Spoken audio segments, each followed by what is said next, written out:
할렐루야. 예수님께서 사망 권세를 깨고 부활하셨습니다. 부활주의를 맞아서 살아가는 성도님들의 가정에, 살아 우리의 자녀들에게 주님께서 주시는 평강이 가득하기를 축원합니다. 올해는 우리나라에 복음이 전해진 지 140주년 되는 해입니다. 1885년 4월 5일 부활절입니다. 부활절. 그날 제물포항에는 한국에 첫 공식적으로 파송된 선교사 언더우드와 아펜셀러 두 사람이 배를 타고 함께 들어옵니다. 장로교 선교사로 들어온 언더우드의 기도문에 이런 글이 있습니다. 오 주여, 지금은 아무것도 보이지 않습니다. 지금은 예배당도 없고 학교도 없고 경계와 의심의 멸시와 천대만 가득한 곳이지만 이곳이 머지않아 은총의 땅이 되리라는 것을 믿습니다. 그리고 감리교 선교사에 들어온 아펜젤러의 기도문도 있는데요. 양아진의 선교사의 묘비에 이렇게 기록되어 있습니다. 우리는 부활절 아침에 이곳에 왔습니다. 그날 사망의 권세를 이기신 주께서 이 백성의 얼매인 결박을 끊으사 하나님의 자녀로서 자유와 빛을 주옵소서.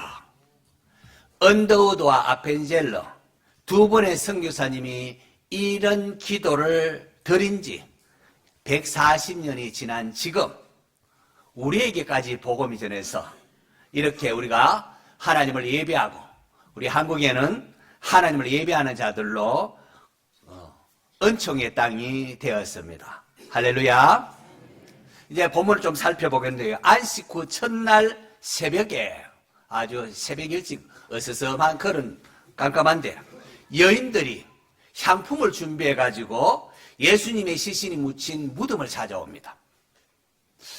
무덤에 큰 돌이 막혀 있었는데요. 와보니까 돌이 굴러가 문이 열려 있습니다. 빈 무덤에 들어가보니까 예수님의 시신이 없습니다. 여인들은 아유, 이 어쩌면 좋으냐, 예수님의 시신이 어디 갔단 말인가, 누가 치웠는가 막 염려를 하고 있습니다. 그때 찬란한 옷을 입은 두 사람이 나타났는데 두려워서 여인들이 얼굴을 막 당기되니까 두 사람이 이런 말을 합니다. 어찌하여 살아있는 자를 죽은 자 가운데서 찾느냐, 여기 계시지 않고 살아나셨느니라고 하십니다. 부활주의를 맞으면서 어찌하여 살아있는 자를 죽은 자 가운데서 찾느냐, 이 말씀을 우리 성도들과 나누고 싶었습니다. 갈릴리에서부터 예수님을 따라왔던 여인들입니다. 예수님께서 병자도 고치시고 하나님을 선포하시고 그렇게 할 때에 예수님에 대한 믿음과 사랑의 마음을 가지고 주님을 따랐습니다. 그는 새벽 일찍이에요. 주님 얼마나 사랑했던지 새벽 일찍이에요. 주님의 시신에 향품을 발라드리기 위하여 여인들이 그렇게 몰려온 겁니다. 그런데 안타깝게도 그녀들은 예수님께서 다시 살아나신 것을 알지를 못했습니다. 성도 여러분, 오늘 우리도 자칫 그럴 수가 있습니다.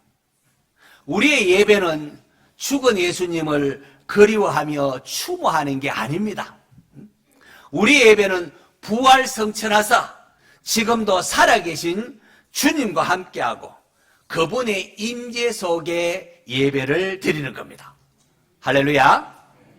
지금 여기에 우리 모임에 주님께서 영으로 함께하고 계십니다. 예수님께서 두세 사람 있는 곳에 나도 그들과 함께 있겠다 하고 말씀하셨고요. 볼지어다 내가 세상 끝날까지 너희와 항상 함께 있으리라고 말씀하셨습니다. 여러분, 이게 굉장히 중요한 사실입니다. 우리가 왜 걱정을 합니까? 왜 낙심을 합니까? 우리가 믿는 예수님은 죽은 자 가운데 있는 게 아닙니다. 사망 권세를 깨고 부활하신 주님이십니다. 하늘과 땅의 모든 권세를 가지사 지금도 택한 백성들을 지키시고 보호하시는 전능한 주님이십니다. 지금도 이 자리에 임재하셔서 우리의 예배를 예배되게 하시고 친히 예배를 받으시는 하나님이십니다. 믿습니까? 어린 자녀들이 밤중에 이렇게 길을 가면 두렵지 않습니까? 그러나 부모가 이렇게 함께 가면은 안심이 됩니다. 두려움을 이길 수가 있습니다. 마찬가지로 성도는 지금 살아계신 주님께서, 전능한 주님께서 나와 함께 한다는 사실을 알게 되면은 두려움을 이길 수가 있습니다. 요한복음에 따르면은 부활하신 예수님께서 제자들에게 나타나셔서 제일 처음으로 한 말이 샬롬. 무슨 뜻이죠?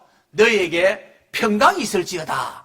너희에게 평강, 두려워하지 말라는 겁니다. 너희에게 평강이 있을지어다 라고 하십니다. 그러면서 후 하고는 성령을 받으라 라고 하십니다. 부활하신 예수님께서는 십자가에서 우리의 죄를 위하여 피 흘려 죽으셨는데요.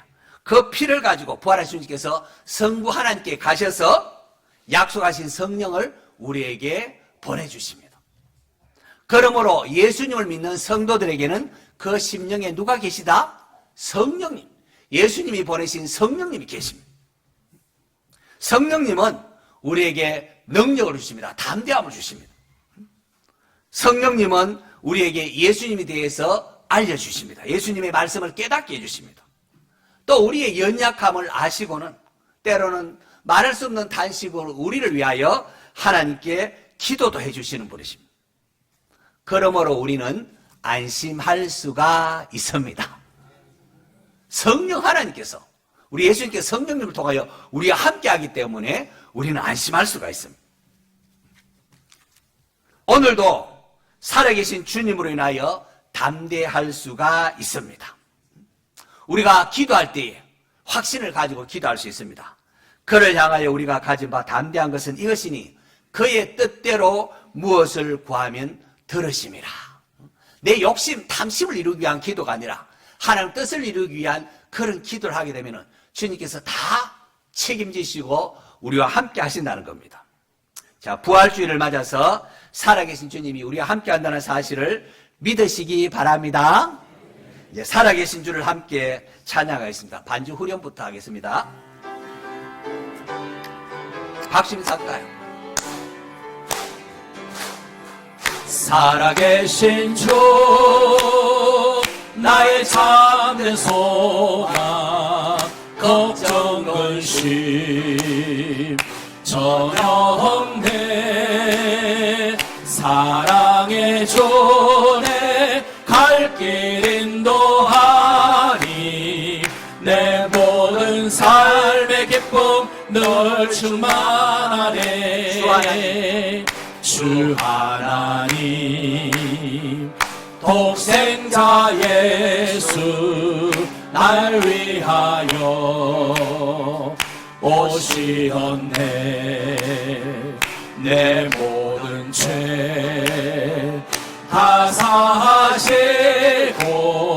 죽음에서 부활하신 나의 구세주 살아계신 주 나의 참된 소망 걱정 근심 전혀 없네. 사랑의 주내 갈 길 인도하니 내 모든 삶의 기쁨 늘 충만하네. 주 안에서 거듭난 생명 도우시는 주의 사랑 참 기쁨과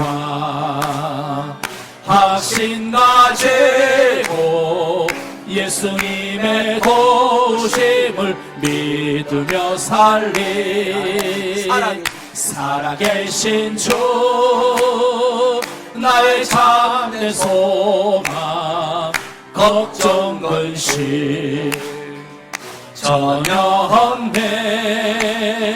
사랑의 주내 갈 길 인도하니 내 모든 삶의 기쁨 늘 충만하네. 그 언젠가 주 뵐 때까지 주를 위해 싸우리라. 승리의 길 멀고 험해도 주님께서 나의 앞길 지켜주시리. 살아계신 주 나의 참된 소망 걱정 근심 전혀 없네. 사랑의 주 내 갈 길 인도하니 내 모든 삶의 기쁨 널 충만하네. 살아계신 주 나의 참된 소망 걱정 근심 전혀 없네.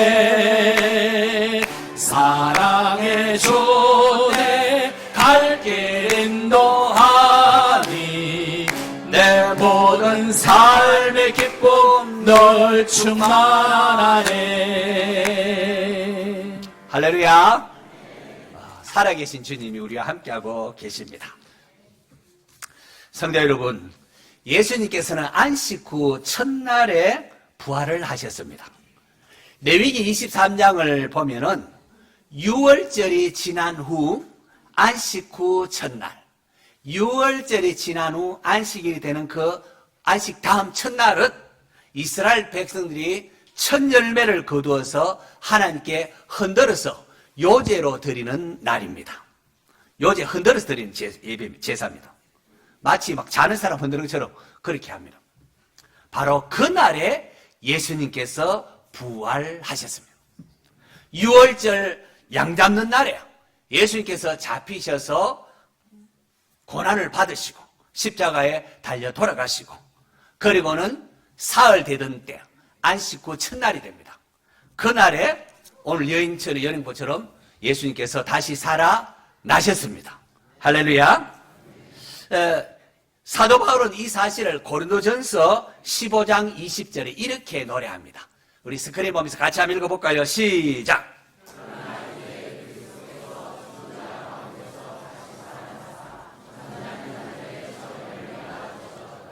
잠자는 자들의 뭐요? 첫 열매가 되셨도다. 농사 지을 때 첫 열매를 이렇게 따오면은 그 다음에 이제 본격적으로 이제 추수가 시작되는 것을 알리는 것 아니겠습니까? 집을 매매할 때 보증금을 받으면은 이제 집이 팔렸다 합니다. 그리고 솔드라고 바깥에 써붙이면 팔렸다 합니다. 왜냐하면 보증금이 들어오면은 나머지는 집값 낼 게 확실하기 때문에 그렇습니다. 예수님께서 첫 열매로 부활하셨다는 것은 이제 예수님 믿는 모든 성도들이 부활하는 것을 보증하는 것이기도 합니다. 장차 예수님께서 재림하실 때에 주님 안에서 잠자는 자들과 또 살아있는 우리 모든 성도는 부활에 동참해서 영광 중에 주님을 맞이하게 될 것입니다. 여러분, 때때로 살아오면서 사랑하는 가까운 사람들이 앞서 세상을 떠납니다. 그리고 우리도 언젠가는 죽음을 맞이합니다. 이럴 때 우리가 위로를 받을 수 있는 것은 예수님께서 사망 권세를 깨고 부활하셨다는 겁니다. 우리의 육신이 언젠가는 이 땅에 죽어서 한 줌의 흙으로 돌아가지만 장차 예수님이 재림하실 때에 영광스러운 몸을 입고 부활할 것입니다. 바로 이것 때문에 할렐루야 우리 예수 부활 성천하셨네 찬양을 하면서 예수 그리스도의 부활 소식으로 인하여 기뻐하며 감격하는 겁니다.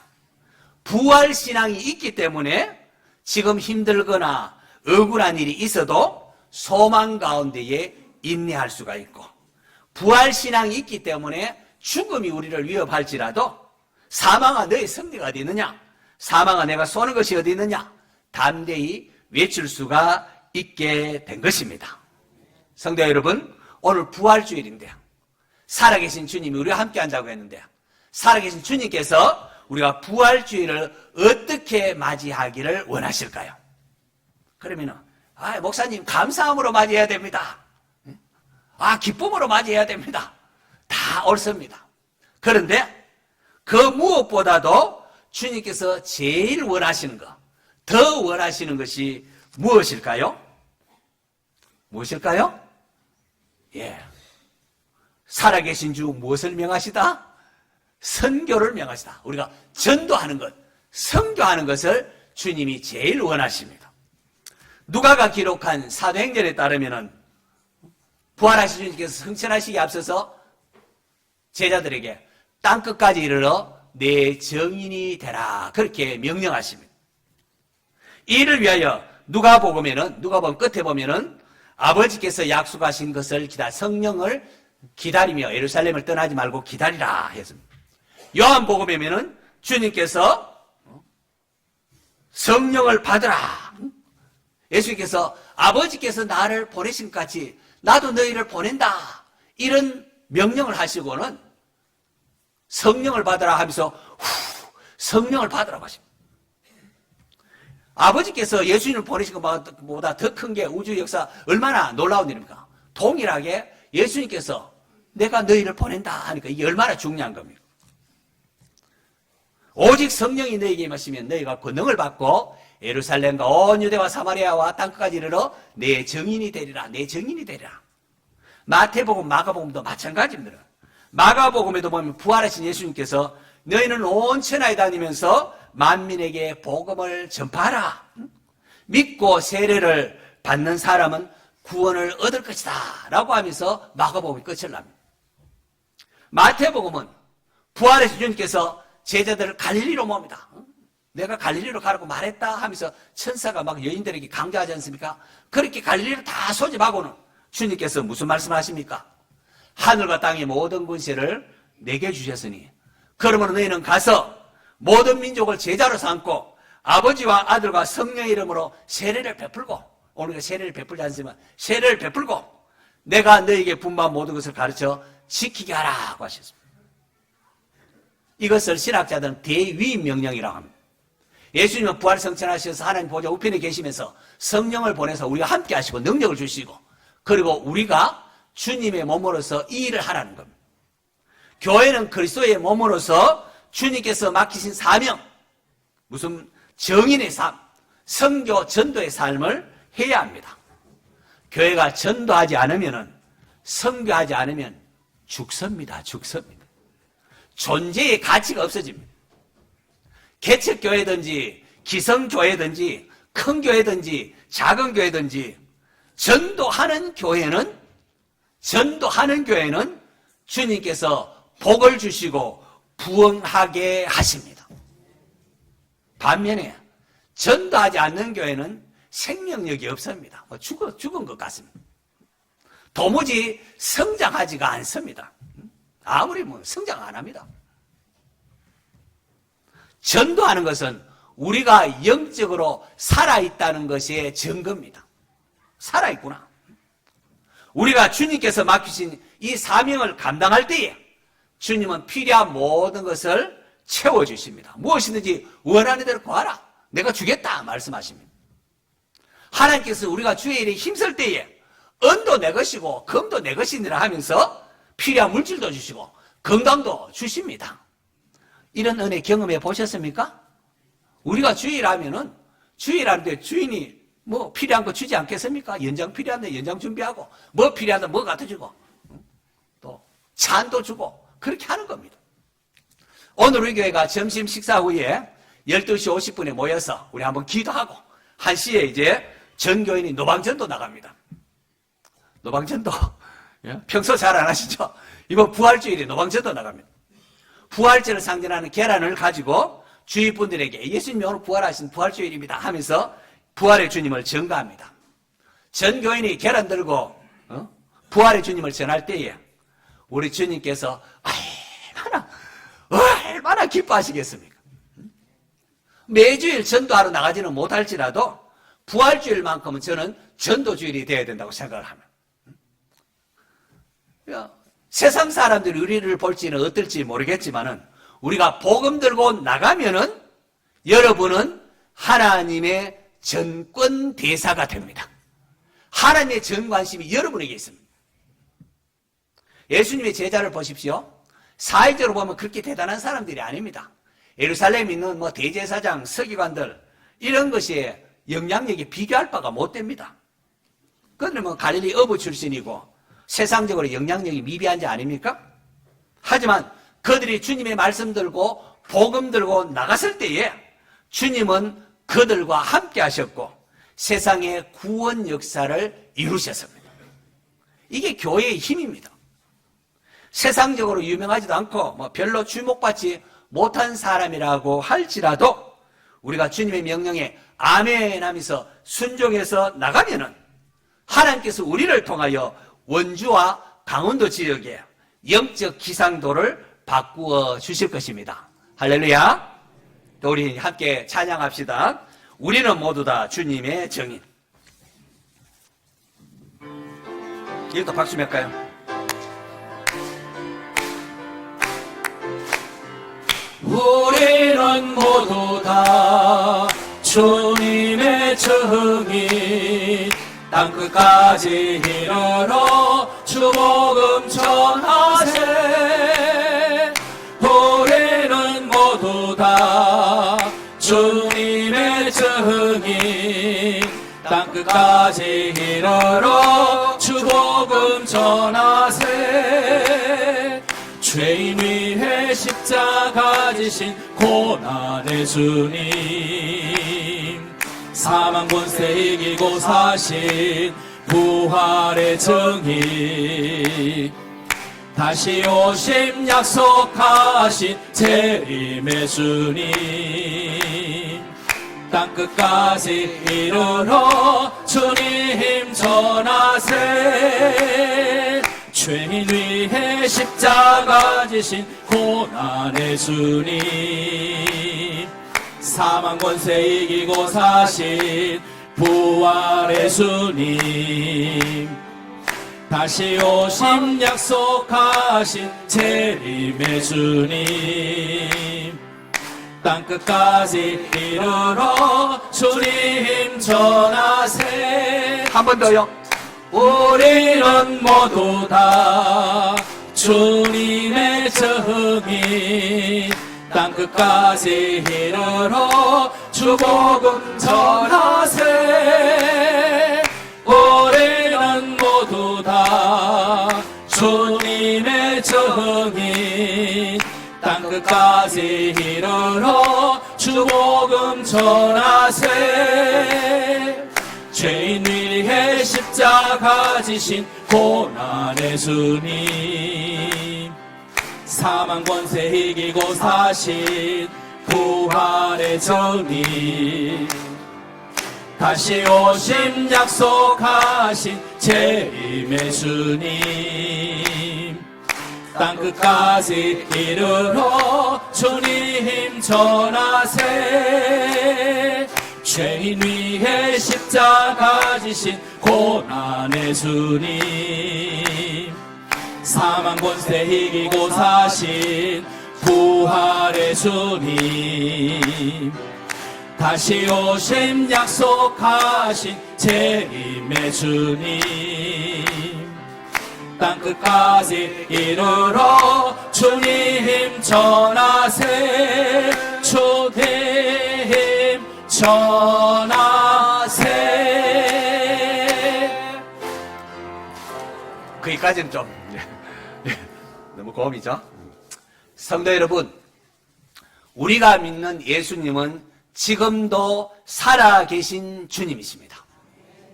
부활성천하신 주님은 하나님 보좌 우편에 계시면서 하늘과 땅의 모든 권세를 가지십니다. 그 능력의 주님께서 성령님을 보내사 지금도 우리와 함께 하시고 우리를 지키시고 위로하시고 능력으로 함께 하십니다. 부활의 주님은 성천하시기에 앞서서 주님의 몸된 교회에게 선교, 전도의 명령을 하셨습니다. 교회는 주님의 이 명령을 따라서 땅끝까지 이르러 주님의 정인, 복음을 전해야 합니다. 우리를 위하여 십자가를 지신 주님이십니다. 두려워하지 말고 담대히 복음 전하는 성도 되시기를 바랍니다. 여러분이 주님의 말씀 따라 순종할 때 여러분의 발걸음이 닿는 곳마다 생명의 역사, 구원의 역사, 치유의 역사, 평강의 역사가 임하게 될 것입니다. 이러한 은혜가 임하기를 축원합니다.